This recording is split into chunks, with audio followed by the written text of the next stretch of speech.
Inspired by a break in the severe weather, Sharon Jordan decided to use this opportunity to take a calm stroll along the shoreline of Palmyra Atoll. The recent storms had been fierce, and debris had been washed up onto the beach, mostly scraps of metal, parts of old shipwrecks, trash, to anyone unaware of the island's more disturbing history. But as she walked along, poking through anything random that caught her eye, she discovered a large metal box. She opened it and found human remains. A young woman who had been shot in the head and whose face had been burned off with an acetylene torch. I didn't see you there. It all started early this morning. From hunting ghosts to Bigfoot, UFOs, cryptids, true crime, paranormal, and more. I've always wanted to see a UFO. Oh, I was researching for your entertainment. That's Bigfoot's guy. He basically wrote the book on Monocle. We aren't really comedians. What if Buddha did cocaine? The Addams Family on meth. This is the Black Cat Report. See you on the other side. Hello, everyone, and welcome to the Black Cat Report, where every week we try to make you slightly more unrelatable, even amongst your strangest friends. My name is Gil, and joining me for episode 133, my favorite person with a pineapple allergy, Joey Lee. Do you know anybody else with a pineapple allergy? No, they all died because I fed them pineapples. You're the only one who's managed to dodge the poison. That's made me feel special because I've had it many times. So, while being allergic, while finding out I was allergic, because it happened to me when I got turned 35 or something like that. I don't know how bodies work, so how allergens work. But Gil, before you get into this episode, I just want to say, and I think we all want to say, like the audience as well, thank you. Thank you for doing these wonderful episodes. Thank you for taking the time to do all the scripts, all the reading, all the stuff. We know it takes time out of your life. I don't know why I'm saying this now, but I just felt like I wanted to say it. So thank you. You are the best. And I think everybody is going to give you a clap, for a good job. Well done on all these episodes. Thank you. Good job. I'm going to delay your next pineapple poisoning a couple weeks for that one, bud. That was nice. Thank you so much. That was the reason I said it. Now, Joey, give me just 60 seconds. I've got two quick things to say before we dive in, all right?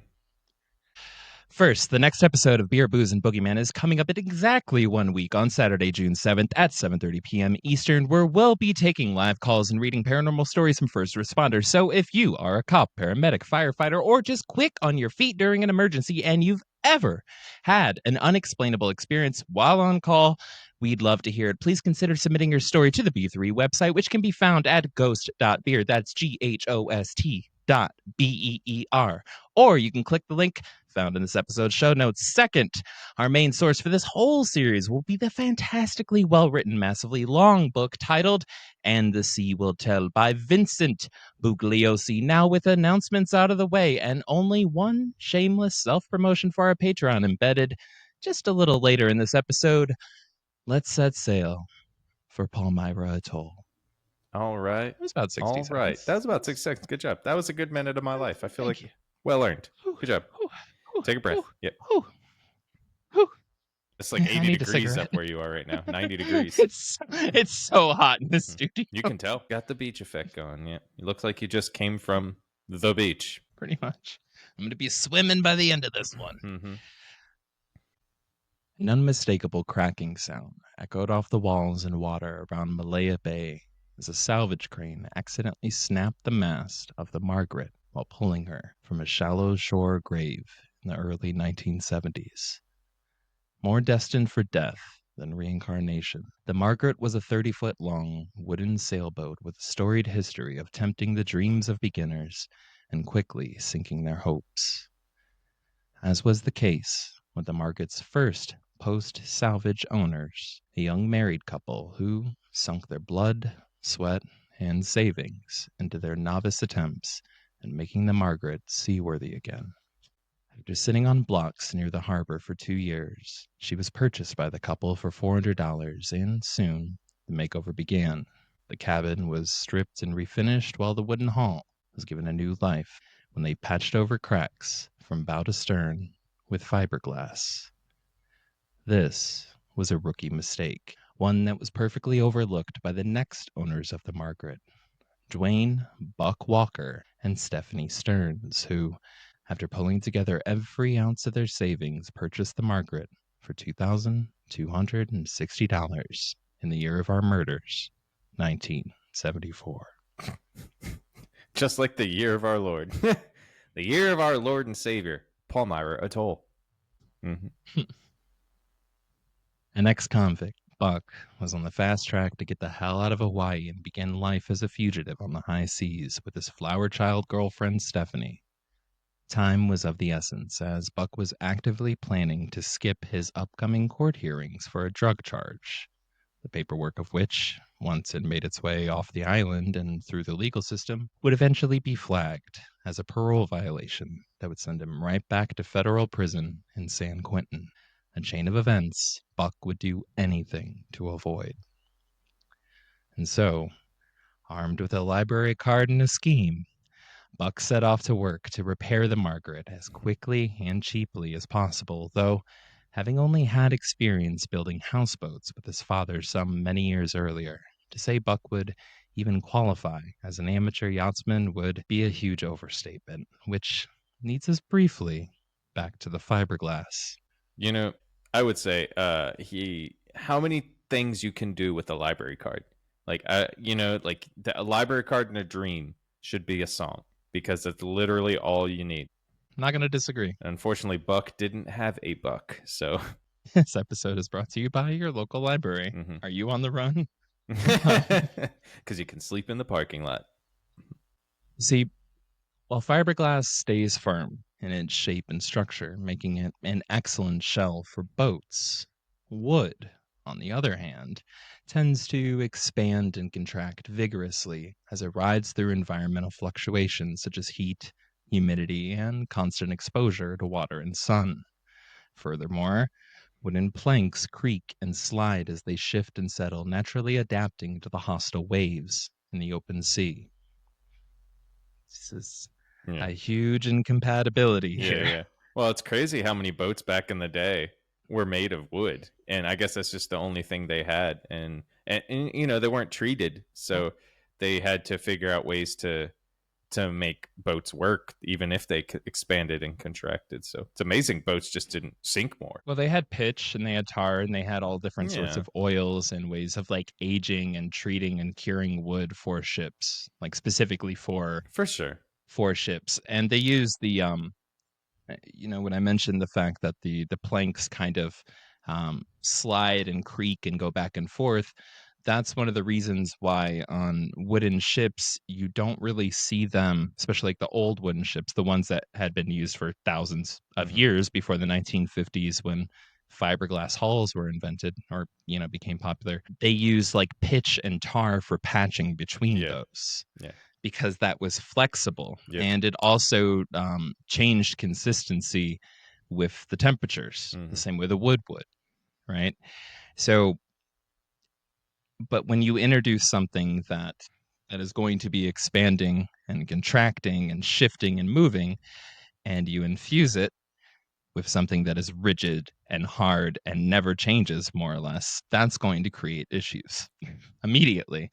Materials are so important when it comes to living that yacht lifestyle. Jesus Christ, I learned way too much about material science and boating. That's important. Also, welcome to relationship advice from Black Cat Report. If you're too rigid and stiff and can't bend, you're going to have issues.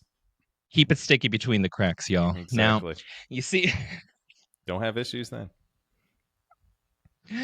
Like I was saying, so... As fiberglass hulls were a relatively new trend for sailboats at this time in the early 70s, knowledge of this incompatibility was kind of in the no man's land of common sense, being well understood in the boating community, but not yet widely written about in the library books Buck and Stephanie had been rushing through to study.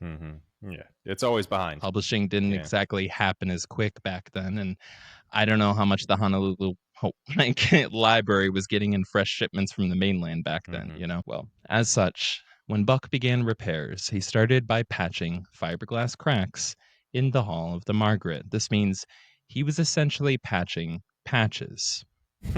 But this was par for the course, along with a literal boatload of other mistakes and quick fixes, including when he created a homemade mast by tying together three 40-foot long 2x6s, then bolting them under the deck, all while following a DIY book on how to brace the mast and additional sails around the already duct taped boat exterior.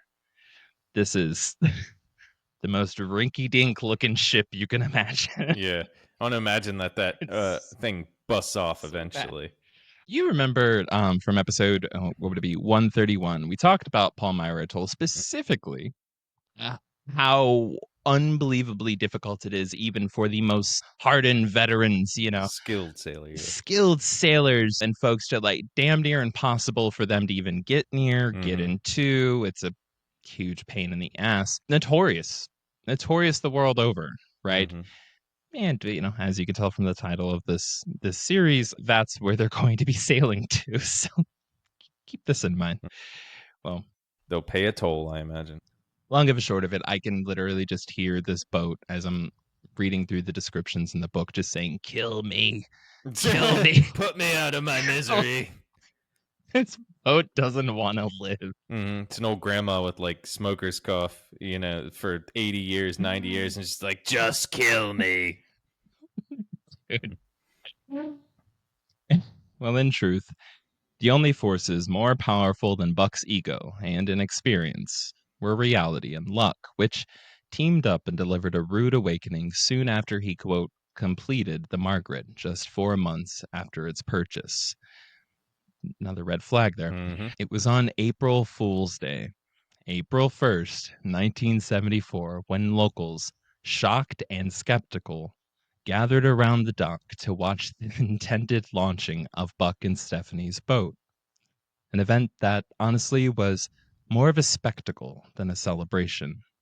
A sentiment perfectly summed up in the words of a salty old man, Charlie, who, when the process began, was overheard saying, quote, "Never thought I'd see the day this old gal went back in the water." That guy knows what's happening too. He's just like, that thing is going to sink though. And the book brings up a good point, which this is a major bay or like harbor in Hawaii.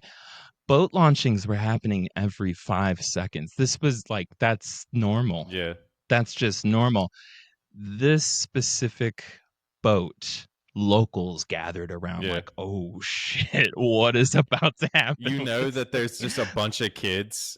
There's a bunch of kids just like watching us be like, that thing's gonna sink. Hey, what you doing there, mister? Just, I don't know why they had like an old New Jersey. You got a death wish, mister? Yeah, you got a death wish? Yeah. You gonna die out there, mister?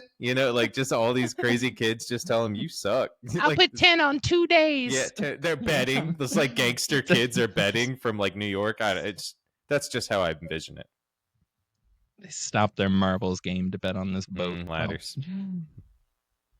People were in disbelief on so many levels, partially because anyone was going to attempt to sail the ocean with this notoriously unreliable ship, but also that the people who were going to sail the ship decided to flagrantly break a well-known superstition when they renamed the boat from the Margaret to the Iola, an action seen as a direct assault against luck and known the world over as a bad idea. Never rename. Sailing is one of those industries that is so ripe with superstition, which when you picture the kind of shit sailors go through and how much they're praying more to their boat than they are to God in these situations. There's a lot of superstition wrapped up around this, and one that it crosses cultures, crosses times, crosses everything, is you never, ever rename your boat, ever. Whatever its name is, that's what it stays. But they were hippies. Well, Stephanie was, and after a long night of drinking and smoking pot, she suggested that they renamed it the Iola, which in Hawaiian means to life. Nope. It's just no. Yeah, I know. No, never say that on Never say that as a boat. And never say as a person, first off, to life, because you immediately die afterwards. I think that that's the whole thing, is that you immediately die. And then you're like, hey, let's do something against the most unpredictable thing we can go in besides space. If we want to compare space and the ocean, is very similar in that there's super unpredictable things can happen. Yeah, let's say that to life, cheersing to that, and then your boat capsizes in a hurricane. That's kind of how it happens. We'll get into this entirely in part 2, but even the dogs, or at least one of the dogs, was like only trained in Hawaiian for commands. Mm-hmm. And I want to point out these are two like of the most European looking motherfuckers you can imagine. Strawberry blonde hair, light brown hair, constant sunburn, just being like, Paco, oh my God, Malay, Paco, Malay. Yeah, it's just like, please stop saying that. They are the hippies that you're picturing right now. Yeah. Well, as I said, this was a bad idea, renaming the ship, a bad idea that would soon manifest in the form of a very rookie mistake. Buck had secured the Iola to a boat winch with nylon rope, which, at the moment of the big launch, quickly led to a dark comedy catastrophe. As spectators looked on, Stephanie stood on the Iola's deck, proud, holding a huge bottle of champagne ready to christen the ship, just beaming with joy, while Buck and that random salty old man Charlie slowly cranked and lowered the Iola off her trailer and down a boat ramp. It was a tedious process for a 30-foot wooden yacht, involving placement of boards for support and precise adjustments to ropes and pulleys to carefully and slowly, lower this and raise that. A lot of terms which, because I live in the mountains, I don't care enough to study. Nevertheless, while Charlie worked the winch and Buck ran around making checks and changes, the nylon rope attached to one side of the ship suddenly stretched like a rubber band, causing the Iola to fall on its side and sending Stephanie through the air and into Buck's arms, which wouldn't have been a big deal if not for the fact that during the process, the boat landed directly on two steel beams, critically puncturing its already multi-patched hull. Dude. Check. They didn't even get it in the fucking water. Check your tension. When you're using rope, when you're using any kind of thing to haul something, check how much the tension can pull it before you do this. And don't use nylon rope for something super heavy, honestly. Well, for this specific situation, there's a reason why if you go to harbors and you see those large ships and stuff that are kind of like, they're on those giant cables that are coming down from the ships and they're set up there. You only use stuff that doesn't stretch. Yeah.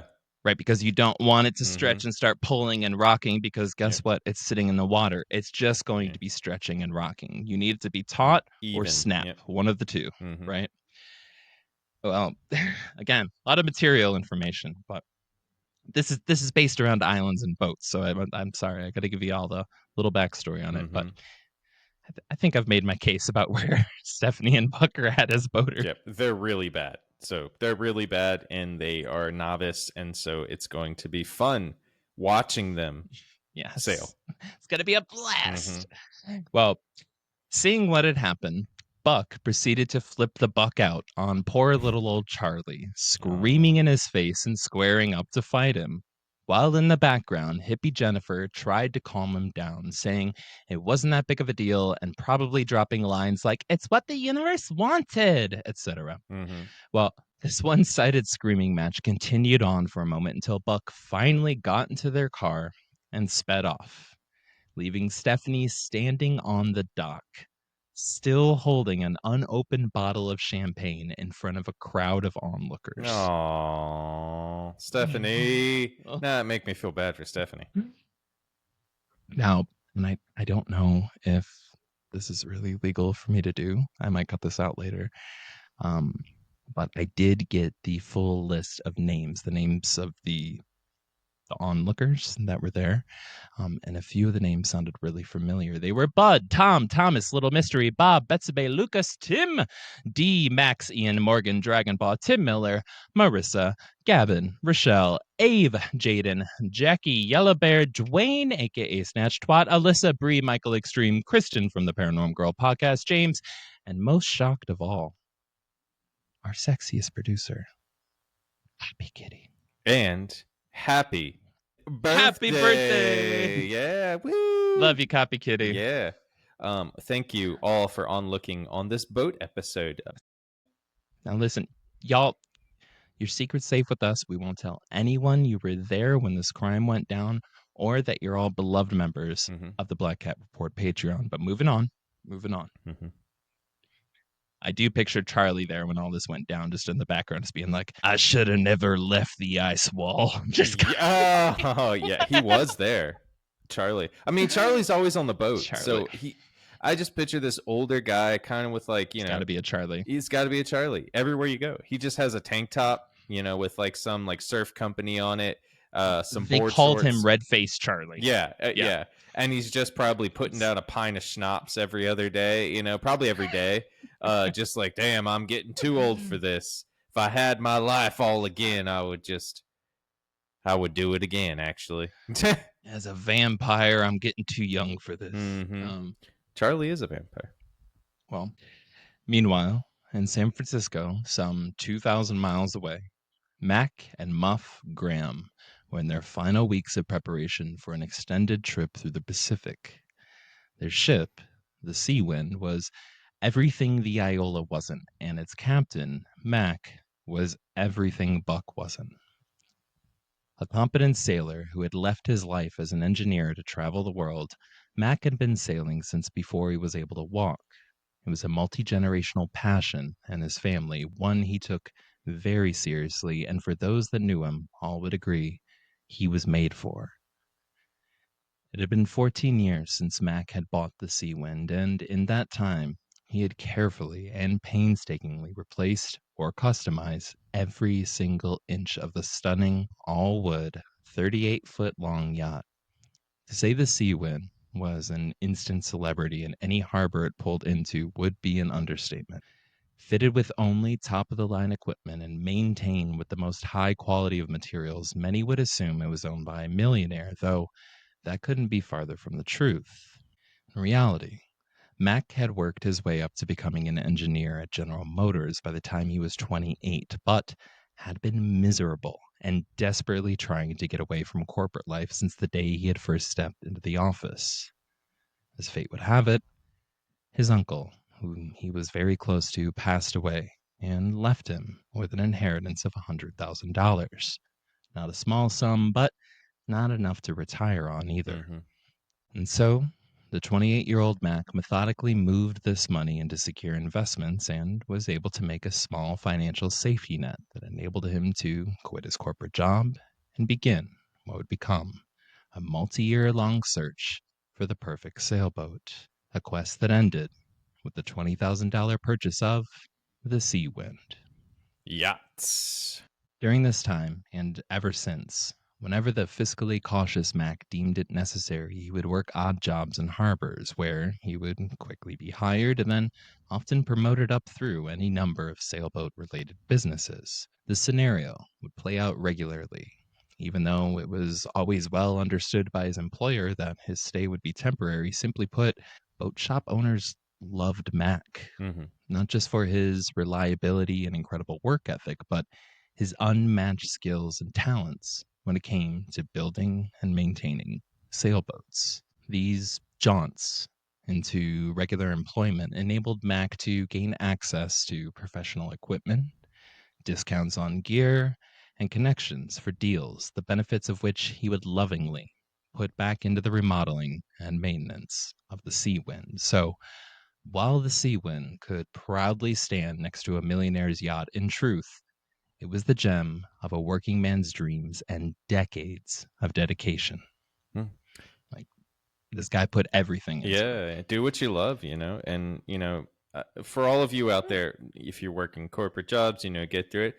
Find something you love, dedicate time into it even when you're working on your corporate job. You dedicate time into it like this guy, and he found a way to get to it. And that's amazing. I imagine that him working at docks and stuff like that, they probably don't care if like you're gone in 2 months, because that's kind of just the life, you know? I If mean, you're like a sea hand. this would be like shipbuilding places, ship repair places for like millionaires' yachts. And even though he'd be like, well, I only plan to be here for 4 to 6 months, they'd be like, hey, we've seen what you can do in a week. We want to make you manager. Like it was Oh, yeah. like he was taking titles everywhere he went, moving up because they were like, look, dude, even if you're just here for a little while, we're going to learn so much from you that it's worth the fact that we're going to have to retrain somebody. Yeah. He was coming in as like a day laborer or a grunt, and within a week or a month, getting hired into management. The dude was a badass. He knew exactly what he was doing, right? Well, this passion was something that Mac's wife, whom he lovingly called Muff, short for Muffin, was all too aware of when she married Mac. By 1974, the two of them had been married for 13 years, and by all accounts were still madly in love with one another.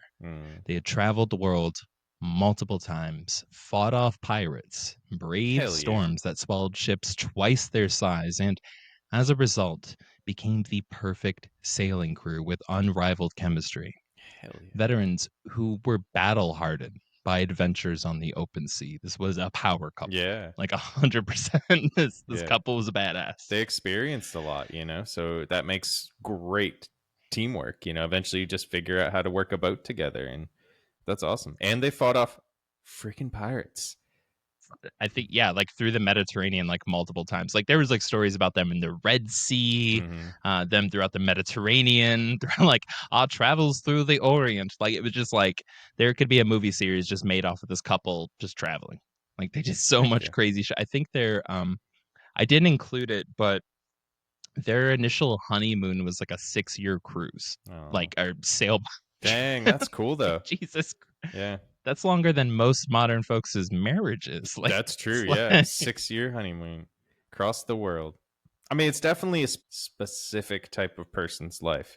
Like, you know, you have to love being on the sea. You have to love the idea of it, because you're just out there all the time, and you're like, rare are you in dry dock? Just maybe to fix a few holes every once in a while. Well, even still, as the years passed, Muff began to occasionally express a desire to settle down.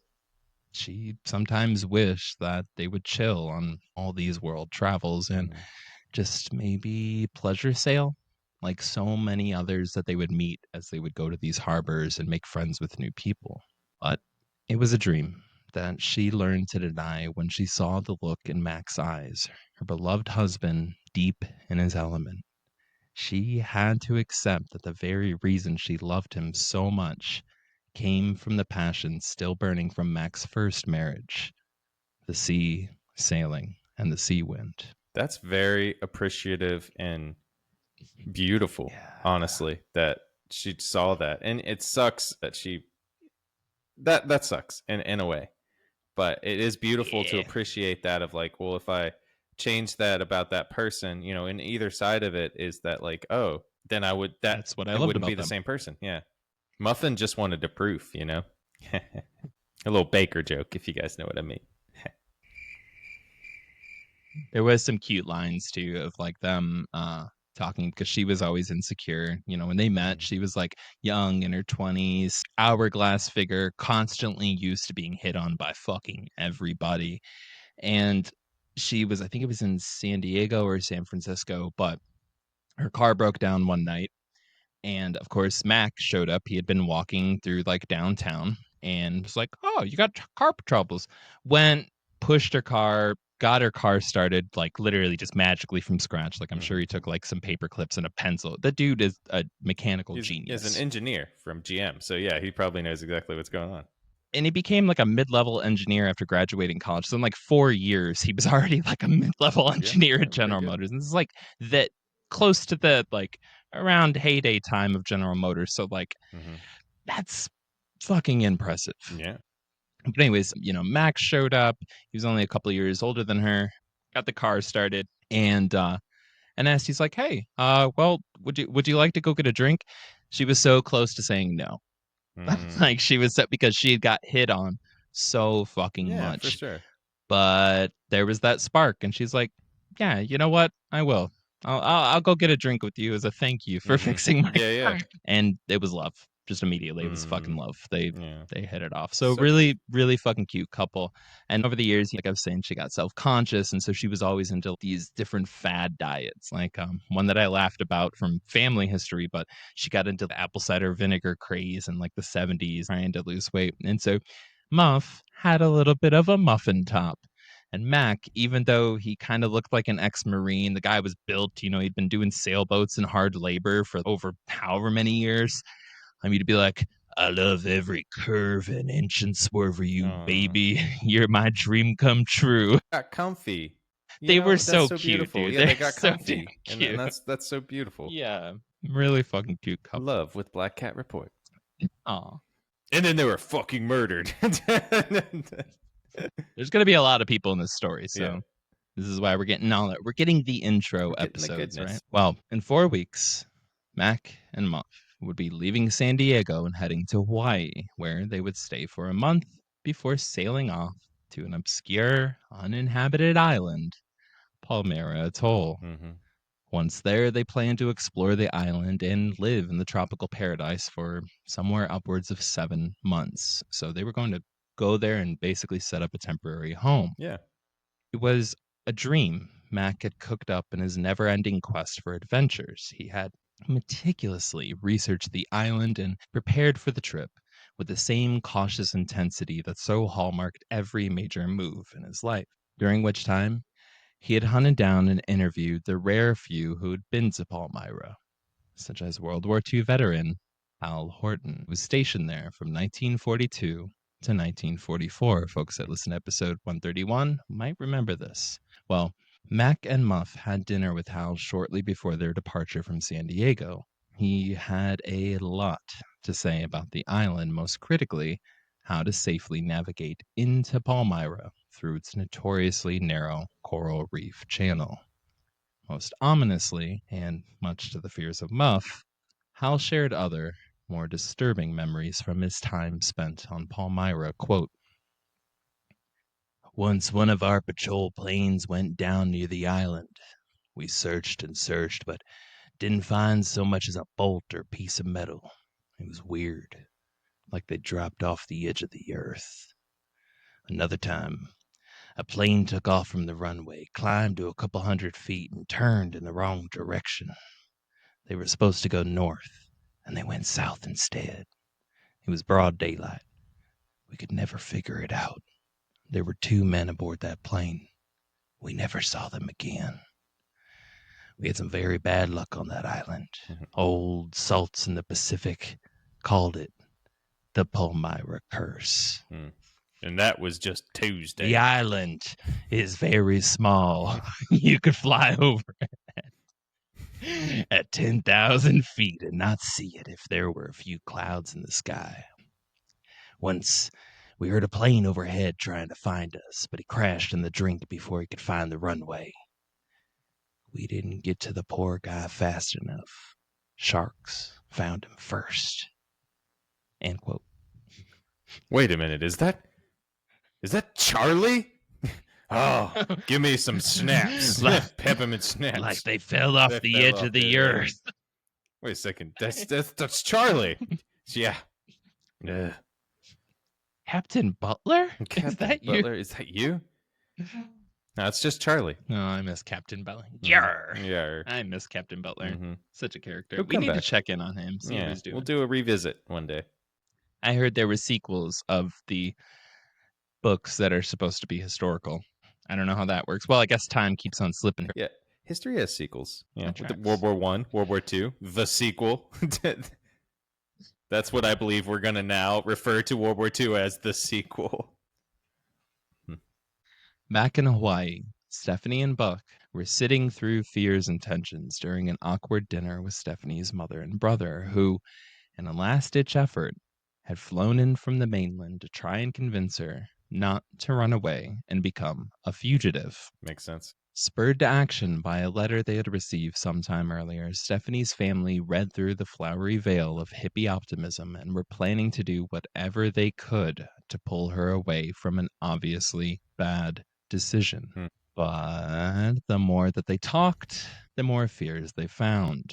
Yeah. Stephanie had little to no filter and even less tact for selling their plan with any tone of common sense, saying the two were going to head off to an undisclosed deserted island, lay low for a while, then, eventually, return, at which point Buck would turn himself in and the judge would be so impressed by the fact that Buck hadn't caused any trouble while he was a fugitive that he would probably just let him go. You know, the old "you're pretty chill" defense. It's absolutely bulletproof. They won't. Yeah, that's also if you believe it, that's also what Jesus did. He went and laid low for 3 days and then he came back and it's like, you know, I am pretty chill, you know? Then disappear. You all are pretty chill and then disappeared for a while. Yeah. I'm going to make more random comparisons throughout these episodes that make no sense. to Buck and Jesus. Well, it was a plan as solid as their ship, and much like the restart. Well, it was a plan as solid as their ship, and much like the Iola on launch day, it was at risk of being pierced by reality. As it turns out, the family had only narrowly made it in time as Buck was planning to skip going to his court hearing the next day. And while they all knew Buck was going to try and run from the law eventually, what they didn't know, what they were just finding out at dinner, was that Stephanie had also been arrested as an accomplice in Buck's most recent crime. Yeah. Her family looked on in shock as she told them how Buck was arrested for selling MDA to an undercover cop in the parking lot of a JCPenney, and that the police then proceeded to arrest her at a laundromat right down the street. She raged about how unfair it was to arrest Buck under false pretenses, that he was entrapped, and that MDA, which I'll explain in just a moment, was more like grass and not even that big of a deal. Cows eat it. When you're thinking of MDA, Yeah. Now, when you're thinking of MDA, think ecstasy, or as we called it in my day, Molly, which chemically is MDMA, whereas MDA, the drug Buck was busted selling to an undercover, is chemically more like a close cousin to MDMA. Not quite as popular and obscure to come across these days, but more widely known about during this very specific period of time in the 70s, right? So it was kind of I wouldn't say an early precursor. I think it came later, but it's like really similar. I'm really gonna say close, it's the right? Donnie Wahlberg of Delta. drugs. Yeah, you know. Or the Delta 8 versus, just straight up THC. I like right? my comparison Delta better. 9, Delta 8. Yeah, it's the Danny Wahlberg. The Donnie Wahlberg. So, the Donnie Wahlberg. He's not as cool as Mark Wahlberg. It's like if Danny DeVito was in Rush Hour instead of Jackie Chan. That's basically what the drug is like. Well, you want me to shoot somebody? Yeah, and then I started blasting. Yes, I want you to shoot. I don't know. That was a good Chris Rock there. So I started blasting. Thank you. Yeah, Chris Tucker. Yes! Sorry, Chris Tucker, right? Chris Tucker. Tucker. Yeah. We'll delete that out. He will come and beat your ass. He will. He does. Well, do that.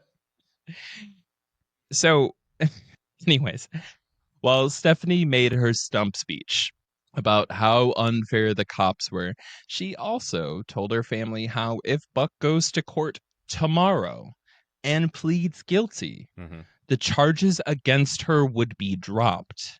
Now, to make this a little more clear, all Buck had to do was go to court, plead guilty, and leave.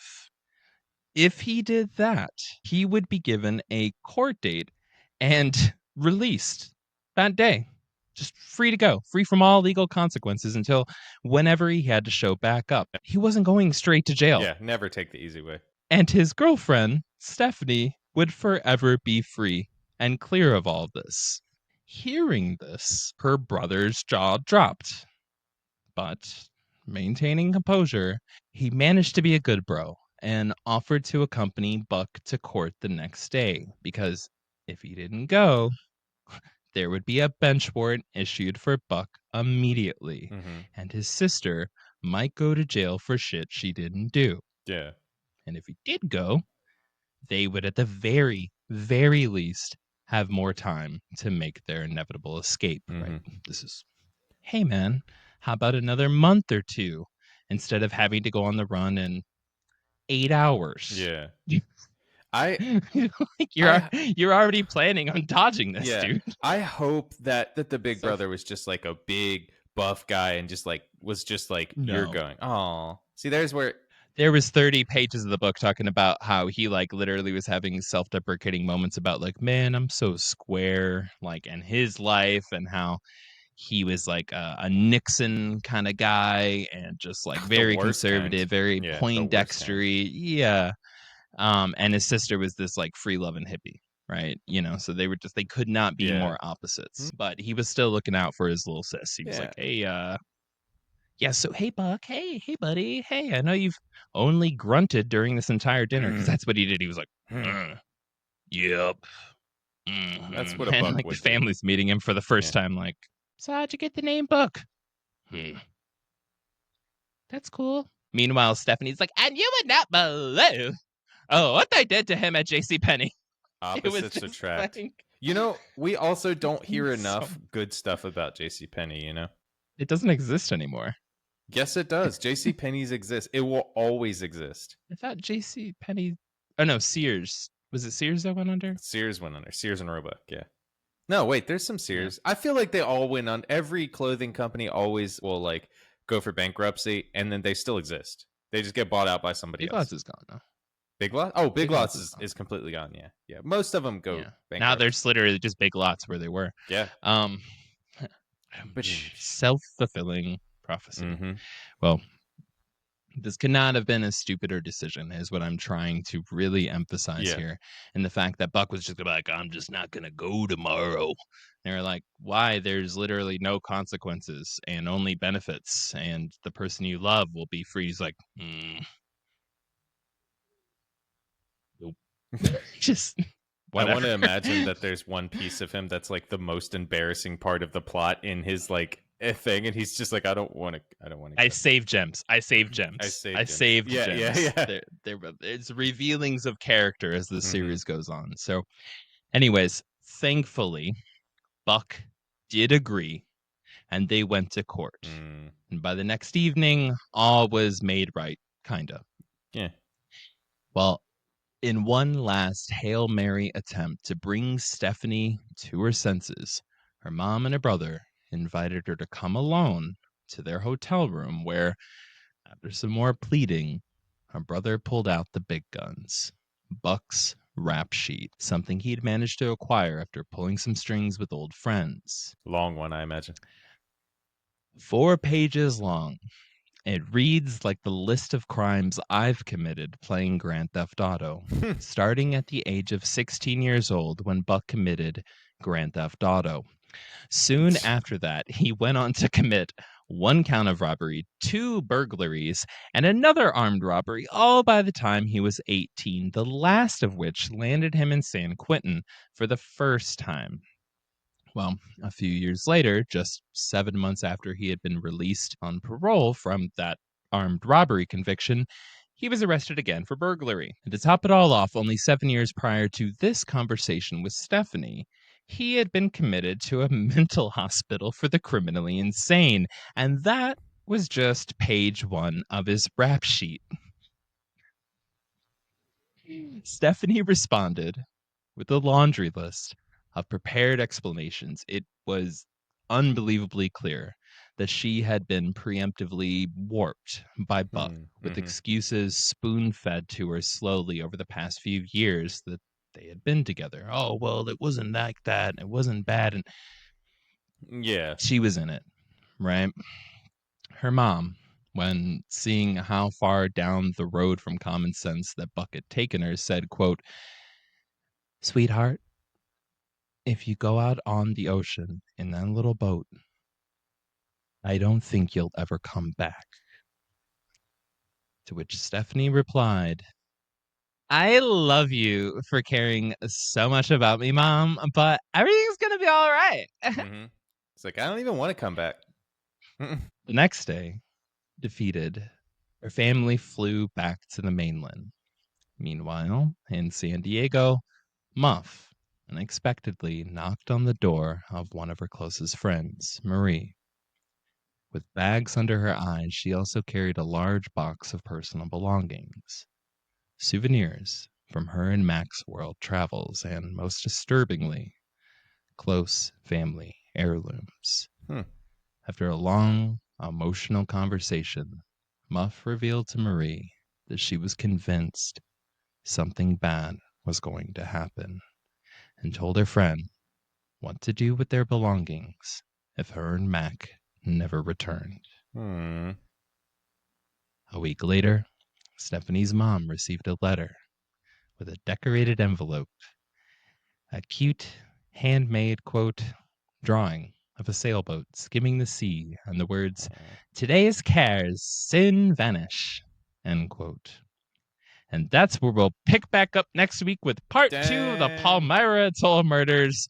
Knuck if you buck. Joey, what are your thoughts? Oh my Yeah, God. good, man. That's leaving it open-ended for sure. If they're ready, Buck. Okay, first we're gonna go with Buck. Buck is fucked. Buck is fucked. He's honestly stupid, and I can't believe he actually went to go to the stupid court case that he had. I thought he was gonna skip it, but he's probably still gonna be on the run. Doesn't really matter. So yeah, dude, more schemes, more craziness. I really wanted to save the actual sailing. That give it my evil laugh. That needs pages. Sailing is what its own happens adventure. when they hit when they hit the open seas? Let's just put it this way. We won't even mention what happened to Mac and to Muff on their way to Palmyra because everything went fine. Yeah. But the shit that happens to Stephanie and Buck and how much character comes out is it's fantastic. But so I imagine that there's going to be some crazy stuff. Yeah, there's going to be some crazy stuff. And I will also regale you with tales of my own family's terrible boating experiences. And so those will be next episode, probably as they're going through their bad experiences. And I'll be able to be like, hey, I know that happened to my aunt. That happened to my mom, or me. It'll be 100% relatable, I'm sure. Yeah. 100%. Yeah, and you can find the next episode. Yeah. But if you haven't, well, please follow us wherever you get your podcasts. Apple, Spotify, we're everywhere. You can get us anywhere. We literally put out a bounty that we'll send you free stickers. We might even eventually send you a free shirt. If you can find a podcast platform that we are not on, send us that platform. Either email at contact@blackcat.report or send it in DMs through Instagram. I think you can send it on Twitch or comment or YouTube. We'll find it every place. So also follow us at patreon.com/blackcatreport. You can find us there. You find so much cool stuff. There is so much extra stuff that we do that you might not see on your regular podcast platforms. And interestingly enough, tomorrow we'll be releasing of one of those cool things. Cup of Joey will be releasing tomorrow at 10 a.m. Be prepared. Surprise, tomorrow's June, and I didn't even know. So there you go. You can also find us next week in Beer, Booze, and Boogeymen, June 7th. Well, Joey, the outro music's wrapping up. Yep. And I gotta get going on this next week's script. So, ready? We love you all. We do. We'll talk to you later, and bye.